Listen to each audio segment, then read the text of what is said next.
Salut à tous, dans cette vidéo on va parler de mes lectures de juillet, enfin la première partie. Et on sera un petit peu dans le mixte du bilan lecture ou du blabla lecture. Je vous explique tout ça.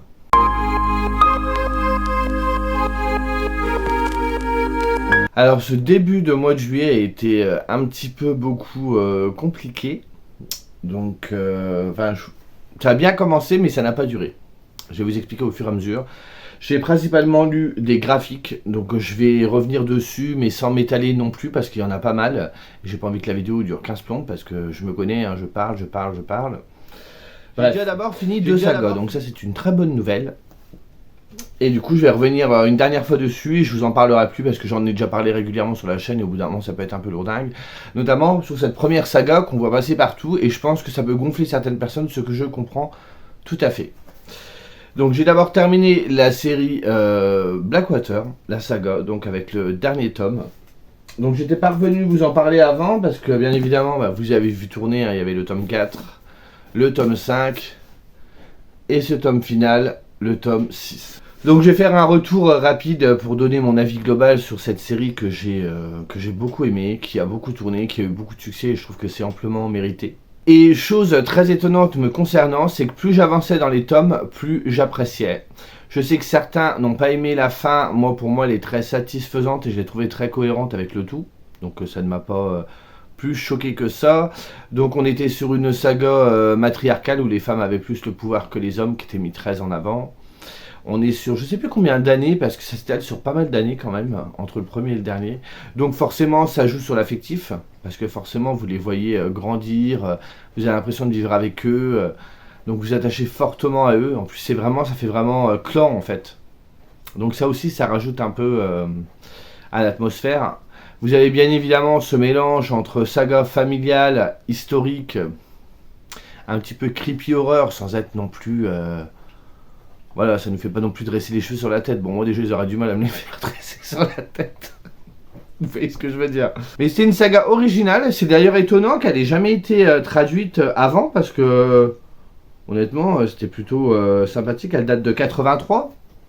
Donc vous savez que c'était l'auteur de Beetlejuice. Donc c'était Michael McDowell, donc chez Monsieur Toussaint l'ouverture. Je ne reviens pas sur le travail éditorial. D'ailleurs, il y a une petite vidéo sur la manière dont ont été faites les couvertures, qui est vraiment sympathique à voir, qui nous ont partagé ça il y a quelques semaines maintenant, quelques jours, je ne sais plus. Et j'ai été ravi de la découvrir. Alors moi, je remercie quand même Margot, parce qu'à la base, ça ne m'intéressait pas plus que ça. Bien évidemment, il y a tout l'aspect marketing derrière, de remettre en avant cette idée, vous savez, de romans feuilletonnants, comme il y a pu avoir les siècles passés. Et là, du coup, un tome tous les 15 jours. Ce qui est d'ailleurs rigolo, c'est que c'était un tome tous les 15 jours, donc ça va assez vite. Et à contrario, le fait qu'on sait que c'était juste dans 15 jours, j'ai trouvé ça super long d'attendre. En plus, moi, le tome 6, rupture partout, j'ai dû le commander à la maison d'édition, j'ai dû attendre encore plus. J'avais peur de me faire spoiler, parce qu'il y a des critiques qui sont sorties de tous les côtés, je vous explique pas. Autre chose aussi, je trouve importante, c'est que pour l'époque, l'auteur a abordé des thématiques... Et c'était culotté, c'était très bien vu. Alors des fois, c'est pas forcément dit clairement, mais on sent qu'il y a le petit truc sous-jacent et qui veut amener certaines choses. Du coup, il y a un côté très moderne dans cette histoire-là que j'ai vraiment beaucoup apprécié. Les personnages sont tous plus ou moins gris, on n'est pas sur un univers trop manichéen. C'est ce qui est intéressant, ça rend du coup les personnages beaucoup plus humains. Une plume fluide, un style addictif. Franchement, on n'a qu'une envie, c'est de tourner les pages. Moi, à chaque fois, je les bouffais en une journée tellement ça se lisait... Simplement, c'est pas prise de tête, c'est tenez, pour la plage en ce moment, c'est nickel quoi. Donc franchement, une bonne petite série que je relirai, parce que j'ai vraiment beaucoup aimé. Alors je dirais pas que c'est un coup de cœur, mais c'est une très très bonne lecture. Mais je sais que dans quelques années, je serai très content de la ressortir justement pour la période estivale et de me la relire. Je pense ne pas avoir été déçu, parce que je n'avais pas plus d'attente que ça. Et autre bon point avant que j'oublie, c'est que l'auteur va toujours aller là où on ne s'attend pas, parce que je sais que sur certains tomes, j'en parlais avec notamment, je crois que c'est Malicia et Olivia. On essayait de faire des pronostics sur la suite, parce qu'on suivait plus ou moins sur les lectures, et au final, on avait tout faux à chaque fois, quoi. Il partait carrément sur autre chose. Et le truc, c'est que non seulement il nous donnait pas ce qu'on attendait, mais ce qu'il donnait était vraiment pas mal, puisqu'on était jusqu'au bout. Donc c'est que, voilà. Donc petit pincement au cœur de dire au revoir à cette superbe saga, mais il faut bien dire au revoir un jour. Donc quand il a fallu repartir de Perdido, ben, j'avais un petit pincement au cœur, mais c'était très cool. C'est jamais vraiment dans le larmoyant, on sent que l'auteur n'est pas là pour faire pleurer dans les chaumières. Et ça c'est bien parce que moi c'est beaucoup plus percutant chez moi quand il y a cet effet-là en fait. Donc là il n'y a pas cet effet-là et ouais, moi j'ai beaucoup aimé. Je sais qu'il y en a qui n'ont pas aimé, je peux comprendre aussi. Mais pour ma part ça l'a fait grave. Autre série terminée, c'est la série Succubus. Alors malheureusement, le dernier tome, je l'ai trouvé qu'en grand format, je l'ai pas trouvé en poche. Donc c'est un peu chiant parce que vous voyez, quand vous avez le tome 5 qui est comme ça, j'ai les 5 premiers comme ça, et j'ai le dernier en grand format, j'aurais bien voulu l'avoir en comme ça. Mais bon. Donc ici on était sur de l'urban fantasy, on suivait, vous saviez, cette jeune libraire Georgina qui est succube, a essayé d'avoir une vie personnelle, elle est tiraillée entre son côté humain et son côté démon. On n'était pas vraiment sur des démons vraiment méchants. Faut savoir qu'on est à moitié dans de la romance et à moitié dans du fantastique, donc il faut aimer la romance bien évidemment parce qu'il y a quand même un fil rouge derrière, que ce soit au niveau romance ou intrigue. D'ailleurs quand on finit le tome 5, on comprend très vite que le tome 6 sera le tome de conclusion. On voit que l'autrice amenait petit à petit au dénouement de son histoire. Donc lui, je vous ai même pas dit. Donc c'était chez Brajlon et c'est de Richard Mead. Donc c'est l'autrice entre autres de Vampire Academy et du Cygne Noir, je crois. D'ailleurs, qui m'intéresse beaucoup. Il faudrait que j'essaie de la trouver un de ces quatre. Moi, j'ai beaucoup aimé. Par contre, ce dernier tome, j'ai un peu moins aimé que les autres. Là, par contre, c'est l'effet inverse. Je vous disais que Blackwater, j'ai aimé de plus en plus. Là, par contre, j'ai adoré les 3 premiers tomes. Le 4e, ça allait. Le 5e passait bien. Le 6e, j'ai vraiment trouvé que... Pourtant, il n'est pas très long parce que les premiers tomes sont assez gros. Là, il fait même pas 400 pages. Et franchement, à la fin, je me dis, elle brode quoi.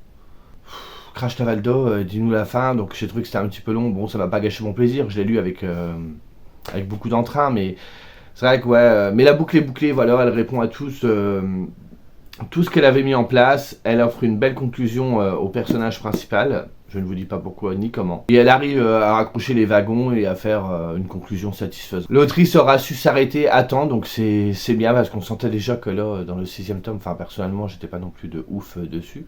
Et autre chose que j'ai trouvé plaisant aussi, c'est qu'on est avec un succube. Donc vous voyez ce qu'est un succube. Hein. Et pourtant, les scènes de sexe ne sont pas tant présentes que ça. Et j'ai trouvé ça super appréciable parce que des fois, l'urban fantasy... Et il y a des séries où il y a vraiment du sexe à profusion et moi ça me fatigue. Que là il n'y avait pas tant que ça, c'était justifié du coup parce que l'héroïne est un succube. Mais c'était pas mal. Franchement, je regrette pas de l'avoir lu. Je sais que j'aurais préféré les 3 premiers tomes aux 3 derniers, mais j'ai passé un excellent moment. Je ne sais pas par contre si cette série-là je la relirai, je verrai. Je ne sais pas. Pour l'instant je vais la garder, puis on verra si dans quelques temps j'ai pas plus envie que ça, je m'en débarrasserai, mais... C'était vraiment sympa, d'urban fantasy un peu classique, mais bien écrit, c'est pas prise de tête, c'est pas mal. Et là, les choses vont commencer à se gâter, c'est pour ça que je vous dis qu'on est sur un blabla lecture. Donc ensuite, ce que je vous ai montré dans un bouquin, je m'étais procuré le premier tome d'une série en 5 tomes de chez Critique, une série de SF de John Crossford qui s'appelle Second Œcumen, ici avec le tome 1 Régulus. Et j'avais vu les avis donc de Armance et Céline qui avaient adoré, qui disaient que c'était vraiment accessible pour tout le monde. Je parlerai pas de l'histoire, vous allez comprendre très vite pourquoi. Et j'ai vu que Monsieur Cabric, Chronique de Lully et Carolivre faisaient une LC dessus, donc je suis allé les voir, j'aurais demandé gentiment si je pouvais m'insérer avec eux dans la lecture commune, ils m'ont bien évidemment dit oui. Et donc on a commencé un lundi, et le mercredi j'étais arrivé à la page 150, ça aussi c'est un élément important. Et arrivé à la page 150, j'ai été les voir et j'ai dit moi j'arrête là, je m'en vais. Alors vous allez me dire, Laurent t'as pas aimé, tu t'en vas? Absolument pas. C'est juste que en fait je lisais l'histoire en étant complètement apathique. Je lisais la suite de mots qui faisaient une phrase et les phrases ensemble ça fait une histoire et je lisais ça mais sans vraiment non plus me sentir concerné, sans... Ouais, comme un robot en fait, j'ouvrais, je lisais un peu, ça me saoulait, je refermais, je rouvrais. Et en fait, je pourrais pas dire que j'aimais ou que j'aimais pas, c'est que j'étais vraiment neutre en fait. J'avais vraiment pas d'émotion.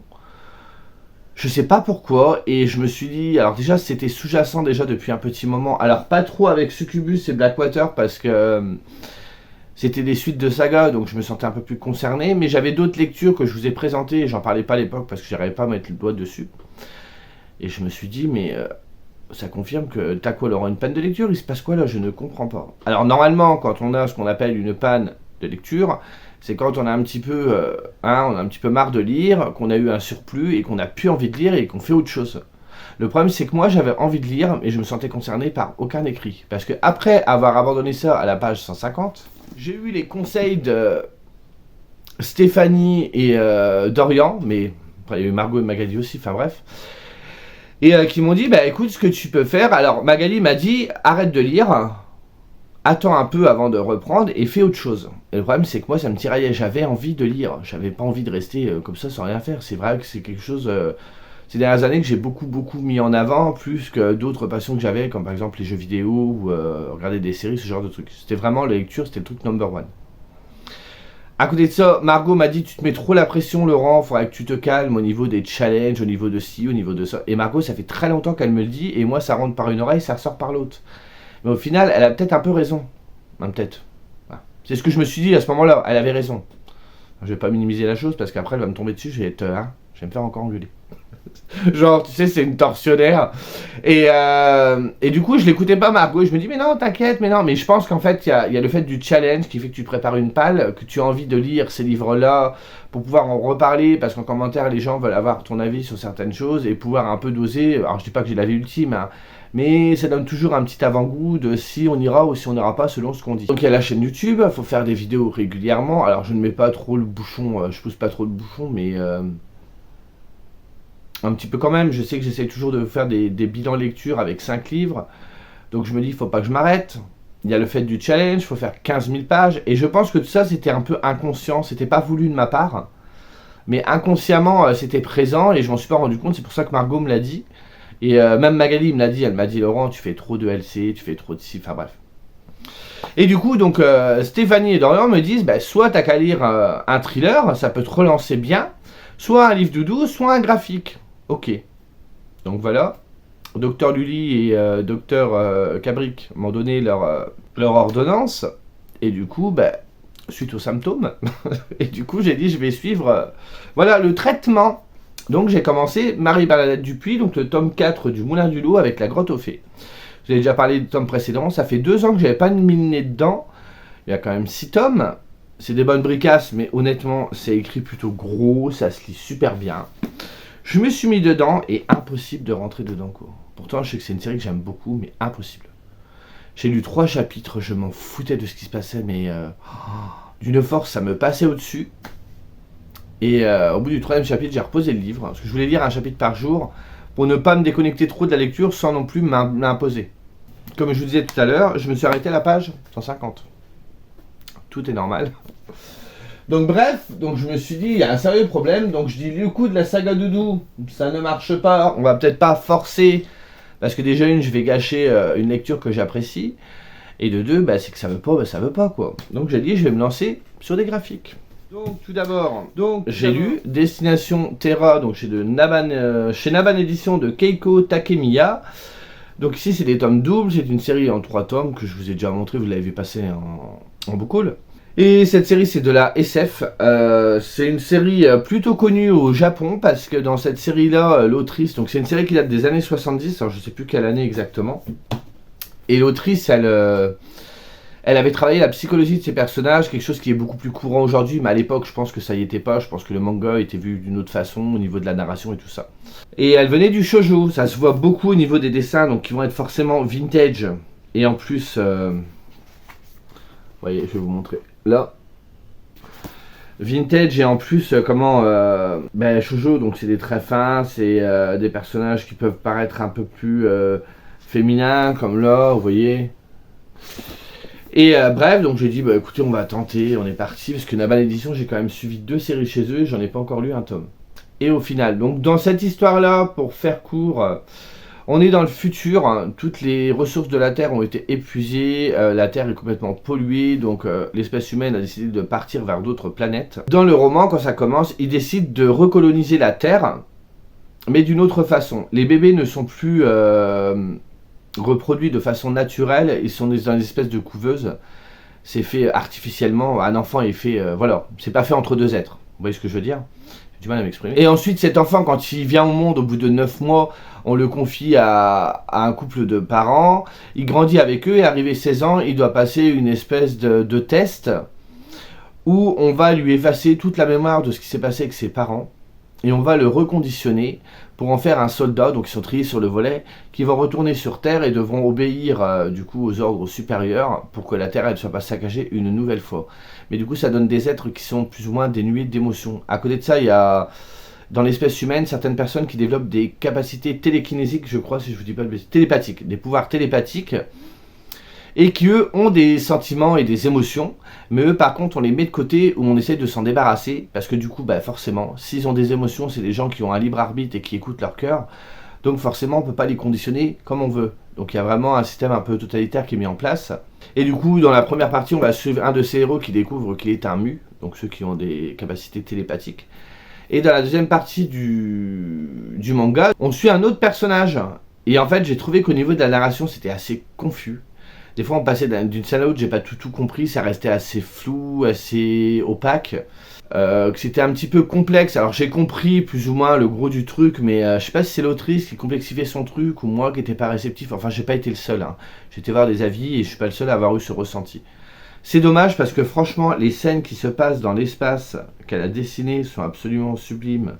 Vais-je les retrouver? Ça, c'est une autre question. Vous voyez, vous avez ce genre de truc, je trouve ça super beau. Il y en a d'autres, hein. Attendez, je vais vous les trouver. Vous voyez, je trouve que les dessins autour de l'espace avec les vaisseaux, c'est sublime. Alors, attendez, je vous en montre une dernière et après on arrête, parce que sinon il n'y aura plus rien à découvrir. Vous en avez encore un peu là, vous voyez, c'est vraiment joli, quoi.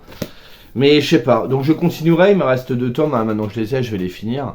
Alors je dis pas que c'était mauvais, je dirais juste qu'au niveau de la narration, c'était un petit peu compliqué. Par contre, il y a quand même des idées assez précurseurs, hein. C'est écrit quand même dans les années 70, et on avait déjà une vision assez sombre de notre avenir à nous, avec cette idée d'écologie, de planète polluée et tout ça, qui était mise en avant, et je trouvais que c'était vraiment bien vu. Donc à voir, peut-être que la suite s'améliore, et que l'autrice arrive à mieux développer sa narration, que ce soit un peu moins confus, je ne sais pas. Vous voyez, j'étais toujours pas aidé. J'en étais là, je me dis mince, je vais pas y arriver quoi. Là, je sais que ça venait pas que de moi. J'arrive quand même à peu près à voir quand ça vient de moi ou pas.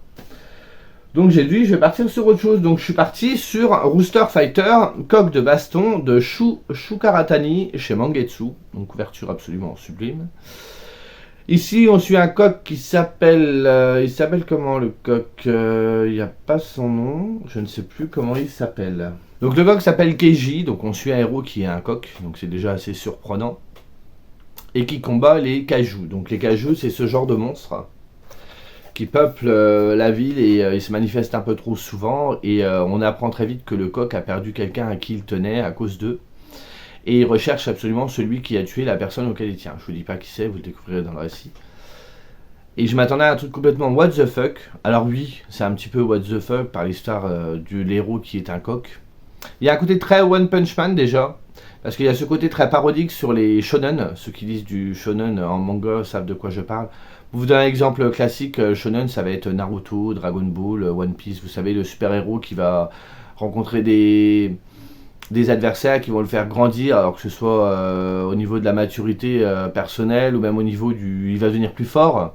Il y a des clichés, forcément, le héros, il pense qu'à manger, c'est un estomac sur pattes, il y a cet effet-là aussi. Et au fur et à mesure des rencontres qu'il va faire amicales ou avec les ennemis, il va grandir. Donc là, on a cet effet-là absolument. Donc on se moque un peu de tout ça, mais c'est fait de façon, je trouve, intelligente.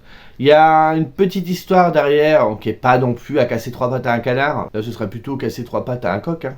Mais ça restait sympa. Je trouve que c'était bien fait, parce que des fois, il y en a qui peuvent se planter. On est plus dans la parodie, mais le dessin est hyper soigné. Franchement, le dessin est sublime. Je vais vous montrer ça. L'auteur a un trait qui est absolument magnifique. Il arrive vraiment à donner un ton très humain au coq. Le coq n'est pas forcément aimable, mais ça rajoute un peu au côté comique. Vous voyez, il y a vraiment... je trouve que franchement, le travail est top. Donc du coup, j'ai lu le premier et peu de temps après, vous savez, j'ai fait une petite commande. Du coup, j'avais pris le deuxième. J'ai lu le deuxième et je suis content. C'est une série qui devait faire à la base 2 tomes. Et au final... non, il devait faire 3 tomes, pardon. Et au final, elle sera peut-être prolongée parce que justement, elle marche bien. Donc, je ne sais pas quand sortira la suite. En France, est prévu le 3e tome, je crois que c'est au mois de septembre. J'irai le chercher. Parce que franchement, c'est drôle en plus, c'est très drôle. Moi, il y a toujours, que ce soit le tome 1 ou le tome 2, il y a une scène qui m'a fait hurler de rire. Le lecteur que j'étais à ce moment-là, un peu empathique, un peu froid comme un glaçon, qui n'aimait rien, j'ai ressenti une émotion, mais moi j'étais content quoi. Je me suis dit wouh. Et du coup, bah là, j'ai vraiment adoré. C'est vraiment bien fait. On verra la suite, en plus il y a des petits clins d'œil sur des séries cultes, notamment Dragon Ball, pour vous donner un indice. Et franchement, j'ai passé un super moment. J'en attendais rien, ça m'apporte, ça me divertit, c'est le but. Et en plus, c'est hyper bien fait. Donc là, j'étais content, je dis peut-être que ça va repartir. Ben non, non, c'est pas vraiment reparti. Pourquoi ? J'ai sorti celui-là. Alors ce titre-là m'a été conseillé il y a quelques mois par un libraire. Je vous en avais déjà parlé, que j'avais discuté avec lui un petit moment et tout. Je suis pas revu d'ailleurs, je suis pas retourné à la librairie.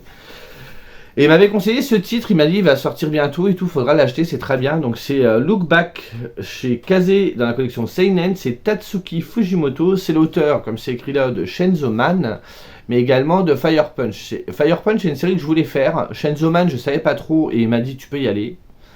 Et il m'a dit Lisa c'est un one shot. Ici on suit deux adolescents, donc Fujino et tout d'abord, qui est dans un lycée. Et elle aime dessiner du manga, donc elle s'amuse à dessiner des petites strips, je crois qu'on appelle ça comme ça. Vous voyez dans le journal du lycée, c'est plutôt apprécié, tout le monde trouve son humour assez drôle et tout ça, donc elle est super contente. Jusqu'au jour où elle a une concurrente qui va aussi commencer à faire la même chose qu'elle, mais où le dessin est magnifique. Alors attendez, je vais essayer de vous montrer parce qu'il y a vraiment un gros contraste. Et ça va commencer, alors c'est la page, 2-3 pages après, donc je vous spoil rien. Vous voyez, et on voit la différence de dessin. Vous voyez, là c'est la deuxième petite fille qui s'appelle, la deuxième lycéenne, qui s'appelle Kiyomoto. Et du coup, Fujino, elle va être un petit peu jalouse, elle va dire, il se passe quoi, je suis nul en fait à côté d'elle, il faut que je fasse mieux. Jusqu'au jour où, par un concours de circonstances, je ne vous dirai pas lequel, elle est obligée d'aller lui remettre quelque chose, ses gels, et du coup, la rencontre des deux va provoquer quelque chose. Donc j'ai trouvé ça sympa, j'ai bien aimé, mais déjà ça manquait d'explication à la fin, je trouve qu'il aurait pu y avoir une petite note de l'auteur pour en revenir sur certains sujets. En plus, on sent qu'il y a un côté très autobiographique, vérifié ou pas, je ne sais pas. Je sais que l'auteur, attendez, je vais mettre ça là pour vous montrer, a sorti 2 petits recueils de nouvelles, dont il repart de celui-là, donc il faudra que j'essaie de me les procurer. Franchement, le dessin est assez original, je dirais. On voit pas ce style graphique tout le temps, vous voyez, c'est un style un peu... il a son style, quoi. La fin, trigger warning, je vous dis pas pourquoi, mais qui peut choquer sur un petit truc qui est assez émouvante, que moi, m'a pas touché, puisque moi, de toute façon, en ce moment, je encéphalogramme plat. Au niveau du cœur, il n'y a rien qui bouge. Mais c'était pas mal. Après, voilà, j'aurais cru être touché plus que ça. Peut-être que le fait que le libraire me l'a conseillé en m'en vantant les mérites, il a placé la barre trop et au final, c'est pas passé. Peut-être, je ne sais pas. Donc j'ai continué mon périple à la recherche de mes émotions. Hein. Donc j'ai lu celui-là.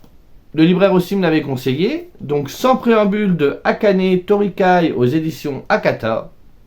Le dessin, c'est pépite, mais c'est un truc de dingue. Truc de ouf, c'est fait au crayon de papier, c'est absolument magnifique. Donc on a l'impression que le dessin n'est pas fini, mais ça amène une identité au truc, c'est affolant. Vous voyez, je trouve que les graphismes sont absolument sublimes. De ce côté-là, j'en prenais plein les yeux, donc j'étais hyper content. Bon, celle-là on va éviter, la dame elle a pas beaucoup d'habits. Bon, attendez, parce qu'il faut que je cache, parce que sinon je vais me faire... Donc voilà, j'avais ce genre de truc, le dessin il est là d'ailleurs. Voilà, et j'ai commencé à le lire, je savais pas, moi je pensais que c'était une histoire entière, et en fait c'est des petites nouvelles. On ne suit pas forcément la même fille à chaque fois. Et à la fin vous avez d'autres nouvelles, dont une qui est un peu plus travaillée, il n'y a pas cet effet, vous savez, exquis. Alors cette truc que j'ai trouvé génial, ça reprend, vous savez le tableau Ophélie là, je trouve ça mais sublime. Donc vous avez au début, je crois que c'est 3-4 histoires, je sais pas si elles sont notées. En tout vous avez 6 histoires, après vous avez 6 nouvelles. Pour Sans préambule, donc 6 nouvelles qui vont revenir sur un même sujet. Ensuite, indépendamment, vous avez une autre histoire, et après vous en avez une autre, mais c'est vraiment un peu... c'est encore différent, à chaque fois c'est vraiment... Vous voyez, là c'est vraiment différent, c'est encore autre chose. Les 2 dernières nouvelles, pour tout vous dire, je m'en souviens plus trop. L'avant-dernière, je m'en rappelle parce qu'elle m'a marqué, il y avait un truc un petit peu plus violent, plus sanglant. Donc j'ai fait des recherches parce que je comprenais pas tout, mais je comprends pourquoi je n'ai pas trop adhéré. C'est des lycéennes qui font leur dernière année scolaire et qui se posent des questions sur leur avenir. Et chacune va prendre une trajectoire ou avoir des idées qui vont leur tourner dans la tête pour essayer de gagner de l'argent. Donc il y en a une qui va se mettre à fumer, il y en a une autre qui va coucher, qui va se faire payer, enfin ce genre de truc. Et en fait, je pense que derrière ça, sous-jacent, la mangaka, elle essaye de parler de la condition des femmes. Donc au Japon, et je pense après, il y a un côté plus universel et qui revient sur la condition des femmes au niveau mondial. C'était peut-être trop subtil, je sais pas, ou je m'attendais pas à ça, je sais pas. Puis comme en ce moment, je suis un petit peu, vous voyez, un petit peu handicapé de ce côté-là. Donc je suis passé vraiment à côté. J'essaierai de le relire, parce que derrière, c'est marqué Nouvelle, Spleen, Adolescence. Avec ce regard unique et teinté de poésie, Akane Torikai croque le portrait d'adolescentes contemporaines. Elles sont lycéennes, elles fréquentent peut-être le même établissement, chacune d'elles au quotidien se pose des questions qui lui sont propres, sur l'avenir, sur la vie, sur l'amour, sur le sens même de l'existence, mais aucune jamais ne baissera les bras, car toujours il faut aller de l'avant. Donc c'est vraiment quelque chose sur la condition féminine, que je pense je peux pas avoir forcément la sensibilité pour le comprendre et m'identifier complètement au truc. Mais je le relirai, de toute façon je ne m'en séparerai pas parce que déjà c'est un hardback qui est très joli. Les dessins, je suis franchement, j'ai vraiment adoré et adhéré. Et maintenant que je sais tout ça, peut-être qu'en le relisant je le verrai autrement, il y a même des pages couleurs, je ne me rappelais plus. Parce que oui, je me rappelais de rien parce que ça m'a pas vraiment marqué. Alors attendez, je les ai paumées, elles sont où ces pages couleurs? Elles sont là. Avec un effet, vous savez, ça fait un petit peu aquarelle et tout. C'est vraiment joli, quoi. Donc, encore une lecture où je suis passé à côté. Donc ça va, après il y a l'élu qui est arrivé. Je vous ai dit, c'était vraiment le début juillet, les 15 premiers, j'ai ramé, quoi. Il y a la petite Margot qui est arrivée, qui m'a proposé une lecture commune. J'ai dit oui d'office, mais en même temps, c'est devenu un peu notre tradition avec Margot, on les lit ensemble. Donc c'est Junji Ito avec les chefs-d'œuvre, donc le tome 2. Toujours chez Mangetsu, donc c'est toujours un recueil de nouvelles. Aussi bien que le premier. Je suis en train de réfléchir, mais ouais, c'est toujours pareil. Il y a cette idée de Junji Ito qui a cette particularité, pas vraiment, c'est qu'en fait pour faire survenir le bizarre, le glauque, l'horreur, il va juste s'inspirer de choses que nous on côtoie au quotidien, que ce soit des personnes ou des objets. Et il va juste décaler, vous savez, le curseur un tout petit peu. Ce qui va créer un malaise. Il va vous essayer de vous faire créer... par exemple, il va essayer de vous créer un monstre. Il va servir de choses concrètes. Il va pas aller inventer un démon qui a 8 têtes, Ne regardez pas ça, hein, ça n'a rien à voir. Ouais, il va juste déformer les choses. J'ai trouvé que dans celui-ci, par rapport au premier, il y avait un grand rapport au corps. Au niveau de l'anatomie, il va s'amuser à déformer certaines choses. Bon, après, au niveau du corps, voilà, Junji Ito, il a un trait qui fait qu'il sublime les corps, qui sublime les regards, je vous en ai déjà parlé, c'est pour ça que je vais pas revenir très longtemps dessus. Les psychologies sont toujours développées, il y a toujours ce dégoût, on retrouve certains personnages qu'on trouvait dans le 1, et il y a un personnage emblématique de Junji Ito, parce que Junji Ito a Tomie comme personnage emblématique, et il y en a un autre, je ne dis pas qui c'est, qu'on retrouve ici, que moi je ne connaissais pas. Enfin, je connaissais pas. Je savais qui c'était, mais j'ai jamais lu d'histoire. Parce que moi, Junji Ito, je le découvre maintenant qu'il y a les rééditions, je l'avais jamais lu avant. Et encore un moment passé absolument génial, c'est... Alors, la peur. Je dirais pas que j'ai pas la peur. Moi, ce sera toujours le malaise, en fait. C'est le fait qu'il arrive à... Ouais, c'est ça, à déformer notre réalité pour en faire un truc un peu glauque. Et c'est jamais trop, c'est jamais too much. Et il va jamais chercher à inventer. C'est juste, ouais, c'est ça. C'est changer un peu cette réalité pour lui donner un sens un peu bizarroïde, un peu malsain, un peu malaisant. Et ça marche du feu de Dieu, quoi. Franchement, je vais pas taire d'éloge, mais je saurais pas quoi vous dire d'autre. Je vous en ai déjà parlé pas mal la dernière fois. Et là, encore une fois, et des fois, les histoires finissent un peu sans vraiment se finir. On reste avec une petite interrogation, un mystère. Et ça va faire le sel du récit, en fait. Et de ce fait-là, on s'en souvient encore plus longtemps.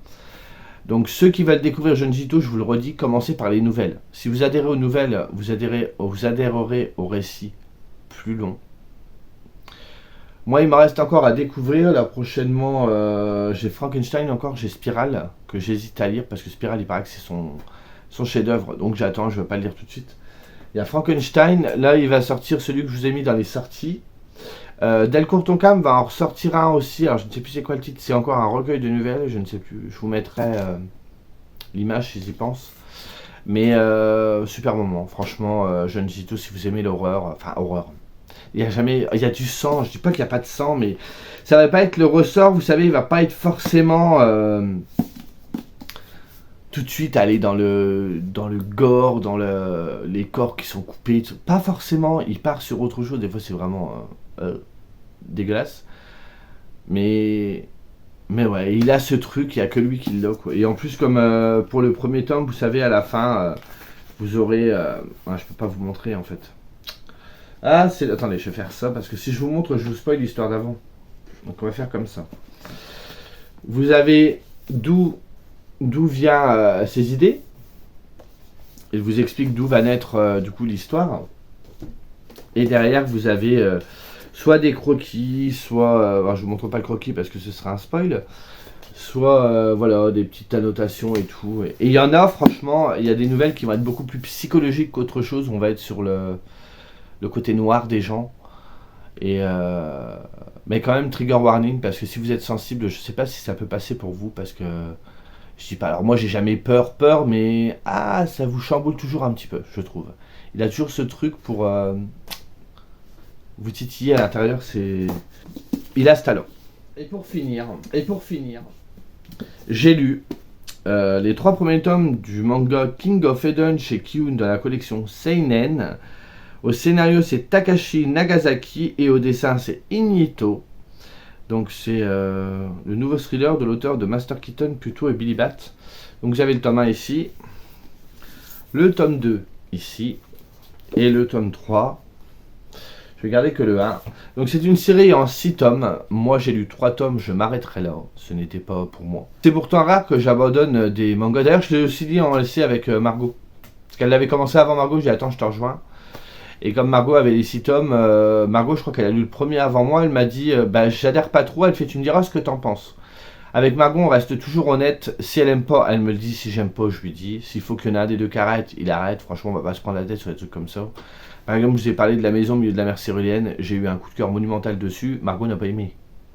Ouais, Margot n'a pas vraiment les mêmes goûts. Donc là, elle a lu de son côté, je l'ai lu du mien, on en a parlé, et au final, on a trouvé les mêmes défauts, les mêmes choses qui nous, personnellement, nous gênaient. Donc en gros, au début, alors attendez, je me rappelle même plus, on est dans un village où il y a un archéologue coréen qui s'appelle Taeseyo, qu'on voit ici, qui... sur chaque site où il va, il achève le dernier survivant avant de brûler les corps. Et c'est toujours le même scénario, on retrouve des corps calcinés sur des habitants qui portent des traces de morsures et qui ont subi des déformations qui sont plus vraiment humains. On va partir sur cette idée-là, donc on va se servir de plusieurs légendes, je ne vous dis pas lesquelles, qu'on va mixer. À côté de ça, il va y avoir tout un contexte historique, mais également géopolitique. Et je trouve que le mélange de tout, ça a créé une confusion. Moi, je trouvais qu'on passait d'une scène à une autre. Vraiment, j'étais là, attends, lui, c'est qui, pourquoi, comment. Je comprenais plus rien. Pourtant, le premier était sympa. Il y avait un petit côté, assez noir, assez lugubre, qui était vraiment sympa. Je peux pas vous montrer les images, hein, c'est vraiment trop gore. Et je peux vous montrer ça, ça va encore. Voilà, vous avez les premières images qui sont en couleur. Mais ouais, après, il y en a qui ont aimé. Attention, hein, c'est que mon avis personnel. Mais autant le début j'ai aimé, le deuxième j'avais essayé d'adhérer. On va revenir aussi sur plein de légendes de différents pays. Donc arrivé au deuxième, j'arrivais, c'est le début du troisième, attendez. Au début du troisième je crois. J'arrivais plus ou moins à raccrocher les wagons, je me suis dit il y a un petit espoir, donc moi j'avais que les 3 premiers, il fallait que j'achète les 3 derniers. Je me dis il y a un petit espoir pour que ça revienne, et puis non, arrivé au milieu de récit, on repart dans toutes ces histoires. Et moi je trouvais que ça faisait trop et je me perdais dans tout ça. Donc c'est tout, hein. Ce sera une série manga qui sera arrêtée là, autant mieux que je l'ai lu avant de la terminer, parce que si vous saviez le nombre, vous le savez de toute façon, de séries manga que j'ai commencé sans les lire, et au final quand je vais les lire, il y en a, je vais être un petit peu déçu. Mais là pour le coup, ouais, ça l'aura pas fait, j'ai trouvé ça un petit peu trop complexe pour moi. Mais elle peut plaire à d'autres, hein. C'est vraiment un avis pour le coup très très personnel. Donc il y a un côté, tout ce qui va être mythologie religieuse, tout ce qui va être légende locale, donc selon les pays. Ouais, ça mélange vraiment énormément de choses qui va être assez dense. Et il y avait beaucoup de personnages et moi je me suis perdu au milieu de tout ça et du coup bah, je décrochais régulièrement et je revenais 3 pages en arrière pour essayer de comprendre. Si je comprenais un truc, j'avançais 3 pages après, je comprenais plus rien. Ça a fini par me gonfler. Donc j'ai dit écoute, on va arrêter les frais ici, c'est pas pour toi et puis c'est tout. Enfin voilà. Vous avez vu un petit peu la misère de ce début juillet où ça a été très compliqué. Donc pour résumer, je dirais que j'étais pas vraiment dans une panne de lecture. Je sais pas si c'est le fait que je choisis mal mes lectures, si je pars trop sur des choses communes que j'ai l'habitude de lire peut-être aussi. Le fait aussi que depuis le début de l'année, j'ai pratiquement pas de coup de cœur ou des petits coups de cœur, que j'ai pas plus que ça. Et je me dis mais c'est quoi mon problème en fait? Parce que regardez, j'ai encore un autre bilan lecture à vous tourner. Où je vais vous présenter des romans. Parce qu'après, une fois que j'ai lu tout ça de graphique, je me suis dit, on va retenter tout doucement de repartir vers les romans. Et comme m'avait conseillé Dorian, repart vers un thriller un peu classique et tout. C'est ce que j'ai fait. C'est pas gagné, les gars. Mais j'aimerais bien retourner comme avant, comme j'avais l'année dernière, où je me plongeais vraiment dans une histoire, mais vraiment corps et âme. Et que j'étais vraiment dedans, que j'étais vraiment bien. Et tout ça, ça fait longtemps que ça m'est pas arrivé. Je décroche souvent assez vite de mes lectures et ça me fatigue. Ça me fatigue. Et je ne sais pas d'où ça vient. La pression, j'ai arrêté. J'avais une palle pour le 15K que j'ai vraiment mis de côté. Maintenant, je prends les lectures dont j'ai envie. Et après, je regarde si ça rentre dans les cases des items en fait. Si le challenge n'est pas réussi au niveau des items, c'est pas grave. Si je lis pas 15 000 pages fin août, c'est pas grave non plus. C'est pas la fin du monde. Et je pense qu'après, au niveau des challenges, je vais me calmer. Je sais qu'au mois d'octobre, il va y avoir le Scary Spooky Challenge de Céline. Lire de l'horreur. Alors j'en lirai, mais pas forcément en remplissant son template. C'est juste qu'il y aura la thématique, donc je sais que ce mois-là, si j'ai envie de lire l'horreur, j'en lirai. Ça m'inspirera certains choix de lecture. Pareil, au mois de novembre, il y aura le Black November de Séverine. Je pense que je lirai du thriller, mais je ne serai pas arrivé avec une vidéo, avec une palle, avec ça. Non, je pense que c'est pas fait pour moi. Qu'aujourd'hui, ça ne me convient plus. Je peux changer d'avis d'ici là. Et que les challenges qui sont assez longs, c'est tout, j'ai fait une palle au début, ça m'a fait plaisir de faire cette palle, j'ai toujours très envie de lire les livres que j'ai montrés. Mais je sais pas, il y a un truc qui doit revenir, j'en sais rien. Je peux pas vous dire, là je suis un petit peu mon instinct, mon feeling. Et on verra, faut pas se mettre un martel en tête et essayer de se dire faut que ça vienne, faut que ça vienne, faut que ça revienne. Plus je me le dirai, moi j'y arriverai. Donc voilà, on y va tranquillou. Je sais pas si vous, ça vous a déjà fait ça. On est loin de la panne de lecture classique, hein, parce que bah, du coup j'ai regardé un peu la télé, ça m'a changé. C'est vrai que quand j'y repense, j'avais vraiment tout mis de côté. En fait, je regardais plus de séries de télé alors qu'avant j'étais hyper fan. Plus de jeux vidéo du tout, et c'est vrai que ça m'attire pas plus que ça. Tout ça est venu avec déjà d'abord quand j'ai découvert Booktube, alors je sais plus en 2018 ou 2019, où voilà, de voir des gens qui aiment lire, avoir toute cette communauté, bah, ça nous pousse à lire. Donc j'ai un peu mis de côté d'autres passions, d'autres loisirs, et le fait derrière de créer la chaîne, je me suis mis une pression qui n'a pas lieu d'être, parce que comme je vous ai déjà dit, le jour où j'ai pas envie de faire de vidéo, je ferai pas de vidéo, faut que je fasse quand j'ai envie. Donc voilà, donc je vais arrêter de me prendre la tête. Mais je l'avais senti déjà en début d'année quand je vous avais dit je fais plus de palle. Et là je me rends compte que ça a empiré d'une certaine façon. Mais bon, je vous rassure, j'ai quand même relu depuis.